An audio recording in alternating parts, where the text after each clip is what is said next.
የሁቲ ሚሳኤል በእስራኤል ሰማይና ቀይ ባህር። የየመን ሁቲዎች ባሊስቲክ ሚሳኤል በእስራኤል ላይ አስወነጨፉ። እስራኤል በጋዛ ምድር ከባድ የአየር ጥቃት በአዲስ መልክ አጠናክራ በቀጠለችበት ሰዓት ሁቲ ለጋዛውያን አጋርነቱን ለማሳየት በእስራኤል ላይ ጥቃት ሰንዝሯል። ሚሳኤሉ በእስራኤል ኃይሎች ቢከሽፍም ፍልስጤማውያን ብቻቸውን እንዳልሆኑ ለማሳየት ሁቲ መልእክት ሰዶበታል ተብሏል። ሁቲ ጥቃቱን መሰንዘሩንም አሟል። ባሊስቲክ ሚሳኤሉ በአቅራቢያ ወደሚገኘው ቤን ጉሪዮን አየር ማረፊያ አቅጣጫ ነበር የተወነጨፈው ብለዋል የሁቲ ወታደራዊ ቃል አቀባይ ያህያ ሳሬ።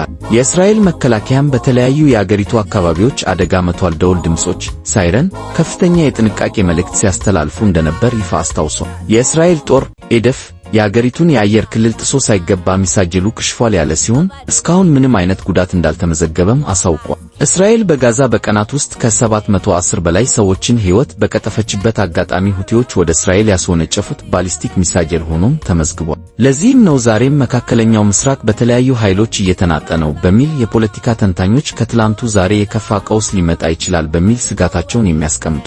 ከየመን የተነሳው ሚሳኤል ለጠቅላይ ሚኒስትር ቤንያሚን ኔታንያሁ መንግስት መልእክት አድርሷል ቢባልም በእሳት ውስጥ የሚደረጉ ድርድሮች ይኖራሉ የሚል እምነት ላላቸው ኔታንያሁ ጥቃቱ ተጨማሪ አደጋ በየመንና በኢራን ላይ ለመፍጠር እንደ ምክንያት ይሆናቸዋል ተብሏል። ኒሞይ ከቀናት በፊት አሜሪካ በሁቲዎች ላይ 50 የሚሆኑ አደገኛ የአየር ጥቃት መፈጸማቸውን ተከትሎ አንሳር አላዎች ሁቲዎች በእስራኤልና በአሜሪካ ላይ አጸፋዊ ምላሽ ኒሞይ እንደሚሰጡ ዝተው ነበር። ሁቲዎች በ24 ሰዓታት ውስጥ የኤስኤስ ሃሪ ኤስ ትሩማን፣ ሄስ ሄሮንስ ትሬማን የዋሽንግተን ባህር ኃይል ረቂቅ የጦር መርከብ ላይ 2 ጥቃት ማድረሳቸው የሚዘነጋ አይደለም። በኢራን የሚደገፉት ሁቲዎች ዋና ከተማዋን ሰንዓን ጨምሮ ሰሜናዊ የመንን የተቆጣጠሩ በመሆናቸው በቀይ ባህር በኩል ከባድ የስትራቴጂ ለውጥ ማምጣት የሚችሉ ኃይሎች እንደሆኑ ይነገርላቸዋል። ሁቲ በዓለም አቀፉ ማህበረሰብ እንደ የመን አስተዳዳሪ ዕውቅና ባይኖረውም በራሱ ዲፕሎማሲያዊ መንገድ የመናውያንን እየመራ ይገኛል። ግብፅን እና አረብ ኤሚሬቶችን ጨምሮ 9 ሳውዲ መራሽ ጥምረት በሁቲ ላይ የተቀናጀ ከአየር እስከ እግረኛና ባህር ኃይል ጦርነት ቢከፈቱበት ሰዓት ሸብረክ አለማለቱ